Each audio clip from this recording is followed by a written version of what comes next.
Guys, welcome back to my YouTube channel. അപ്പോൾ ഈ video model exam ആയിട്ടും chapters ഒന്നും പഠിച്ച് തീരാത്തവർക്ക് വേണ്ടിയിട്ടുള്ളതാണ്. ഇനി എങ്ങനെ ഒരു എക്സാം ഓൾറെഡി നിങ്ങൾക്ക് കഴിഞ്ഞു, ഇനിയുള്ള എക്സാമിന് എങ്ങനെ നിങ്ങൾക്ക് മാർക്ക് സ്കോർ ചെയ്യാം എന്നതിനെ പറ്റിയിട്ടുള്ള ഒരു വീഡിയോ ആണ്. അപ്പോൾ ഈ വീഡിയോ ക്ഷമയോടെ ഇരുന്ന് കാണാൻ വേണ്ടിയിട്ട് ശ്രമിക്കും. നിങ്ങൾ ചാപ്റ്റേഴ്സ് ഒന്നും പഠിച്ചിട്ടില്ല, നിങ്ങൾക്ക് ഒരു ചാപ്റ്റർ പോലും നല്ല മര്യാദക്ക് അറിയില്ല, ഒന്നും അറിയില്ലെങ്കിൽ നിങ്ങൾ ഇനി ചാപ്റ്റർ പഠിക്കാൻ നോക്കിയിട്ട് കാര്യമില്ല. കാരണം മോഡൽ എക്സാമിന്റെ തലയിൽ നിന്നിട്ട് കുറെ ചാപ്റ്റേഴ്സ് ഉണ്ടാവും പഠിക്കാൻ. അപ്പോൾ അത് നോക്കിയിട്ട് ഇരുന്നിട്ട് കാര്യമില്ല. അപ്പോൾ നിങ്ങൾക്ക് വേണ്ടിയിട്ട് എനിക്ക് പറഞ്ഞ ഒരു ടിപ്പ് ഉണ്ട്. കുറെ പ്രഡിക്ഷൻ വീഡിയോസ് പല യൂട്യൂബ് ചാനലിലും കാണാൻ കഴിയും. സൈലം എജുബോർഡ് എക്സാമിനർ എന്ന് പറഞ്ഞ യൂട്യൂബ് ചാനലിൽ അവർ അപ്ലോഡ് ചെയ്തിട്ടുണ്ടാവും. പ്രഡിക്ഷൻ വീഡിയോസ് കണ്ടിട്ട് നിങ്ങൾ പഠിക്കാൻ വേണ്ടിയിട്ട് നോക്കാൻ ഇനിയുള്ള എക്സാമിന്, ഇനിയുള്ള മോഡൽ എക്സാമിന്.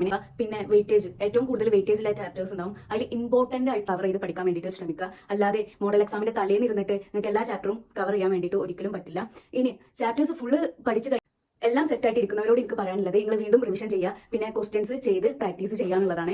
പിന്നെ നിങ്ങൾക്ക് പഠിക്കാൻ മടിയാണ്, നിങ്ങൾക്ക് സ്റ്റഡി മോട്ടിവേഷൻ വേണം, പഠിക്കാൻ തോന്നില്ല, ഇനി പഠിച്ചാൽ ഫുൾ A+ കിട്ടും, അങ്ങനത്തെ ഡൗട്ട് ഇല്ലോലൊക്കെ ഇതിന്റെ താഴെയുള്ള ഒരു വീഡിയോ ഉണ്ട്, ആ വീഡിയോ കണ്ടു നോക്കുക. നിങ്ങൾക്ക് അതിനുള്ള എല്ലാ ഡൗട്ടും അതോടെ തീർന്നു കിട്ടും. ചാപ്റ്റേഴ്സ് ഒന്നും പഠിച്ച് കഴിഞ്ഞ് തീരാത്തവർ ഒരിക്കലും വിഷമിക്കേണ്ട. നിങ്ങൾക്ക് മോഡൽ എക്സാം കഴിഞ്ഞിട്ട് നിങ്ങൾക്ക് പഠിക്കാനായിട്ട് 12 ദിവസം ഉണ്ട്. അപ്പോൾ അതിന് വേണ്ടിയിട്ടുള്ള അടിപൊളി സ്റ്റഡി പ്ലാനും നിങ്ങൾ എങ്ങനെ പഠിക്കണം എന്നുള്ളതിന്റെ ടിപ്സും കാര്യങ്ങളായിട്ട് ഞാൻ വീഡിയോ ചെയ്യുന്നതായിരിക്കും. അപ്പോൾ ആ വീഡിയോ ഒക്കെ പെട്ടെന്ന് നിങ്ങൾക്ക് കിട്ടണമെന്നുണ്ടെങ്കിൽ ഇപ്പൊ തന്നെ സബ്സ്ക്രൈബ് ചെയ്ത് നോട്ടിഫിക്കേഷൻ ഓൺ ചെയ്ത് വെക്കുക. നിങ്ങൾക്ക് എല്ലാവരും സബ്സ്ക്രൈബ് ചെയ്യുക, ലൈക്ക് ചെയ്യുക, പിന്നെ നിങ്ങളുടെ ഫ്രണ്ട്സിനും ഈ വീഡിയോ ഷെയർ ചെയ്ത് കൊടുക്കുക. കാരണം അവരിലും പല ആൾക്കാരും കുറെ ചാപ്റ്റേഴ്സ് പഠിക്കാൻ ഇനിയും പെൻഡിംഗ് ആയി കിടക്കുന്നവരും മോഡൽ എക്സാമിന് വേണ്ടിയിട്ട് ഇനി എക്സാമിന് എന്താ ചെയ്യേണ്ടതെന്ന് അറിയാത്ത ആൾക്കാരും ആയിട്ടുണ്ടാവും. സോ അവർക്കൊക്കെ ഈ വീഡിയോ ഷെയർ ചെയ്ത് കൊടുക്കുക.